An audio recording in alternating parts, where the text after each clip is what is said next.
Continuing on here, hopefully this part should be familiar with you. That is, if we have the equation of a line is y equals mx plus b. One we also spend some time on, whoops, in geometry or in algebra is point slope form. And I need to slide this over so you can see it. There we go.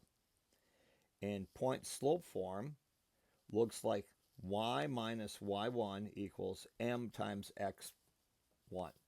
x1, y1 is a point on the line, hence point in point slope form. And m is your slope, obviously. Now we do have a special cases.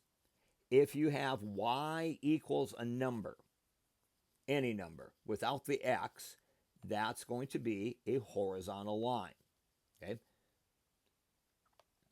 X equals a number is a vertical line. So anytime you have that, that's your vertical line. That it doesn't have a slope, that's why it's x equals. Now let's take a look at our problems here. I want to know if these lines are parallel, perpendicular, or neither. We start here with letter A. The letter A is written in slope-intercept form, so my slope is 3. And the second equation is negative 1/3 is my slope. I really don't care about the other numbers, do I? I'm just looking at the slopes. And since I've got 3 and negative 3, they're opposite reciprocals, I know these two lines are perpendicular.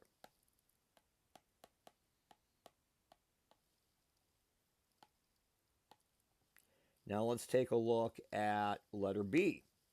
Y equals 3. Notice there's no x in it, so that tells me this is a horizontal line. X equals 1, that's a vertical line. Since you got a horizontal and a vertical, these are perpendicular again. I wonder if they're all perpendicular at the rate we're going. Okay, let's take a look at letter D. I've got 2 as my slope and negative 1/2. They are opposite reciprocals. They are perpendicular again.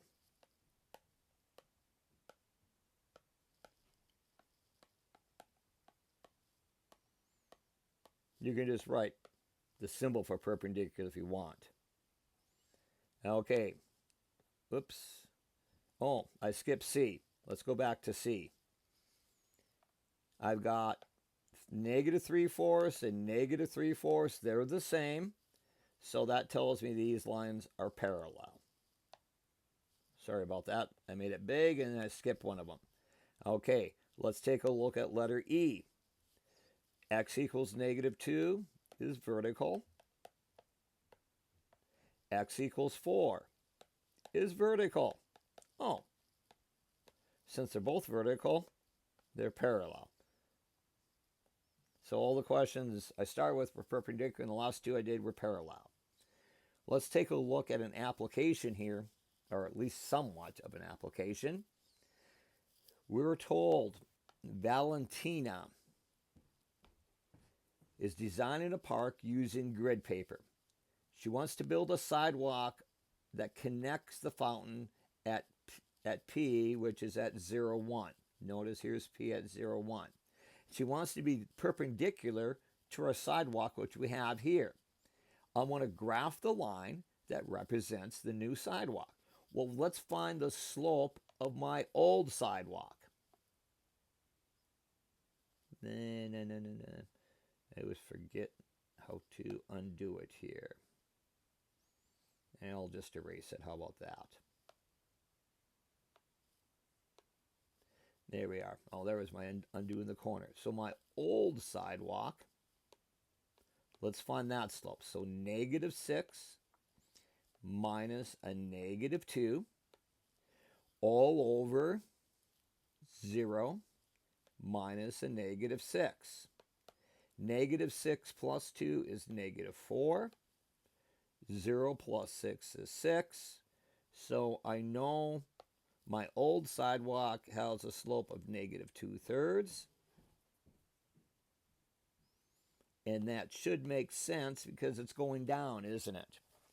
Now I want to do my new sidewalk. I want it to be perpendicular. So that means its new slope is up 3 and over 2. So from point 0, I'm going to go up 1, 2, 3, and over 1, 2. Up 1, 2, 3, and over 1, 2.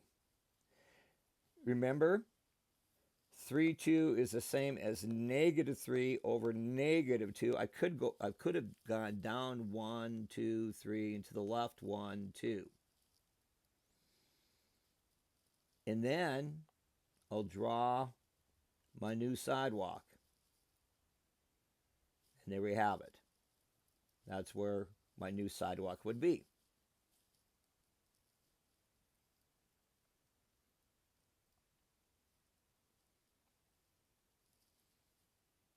And we'll do the next one in the next video.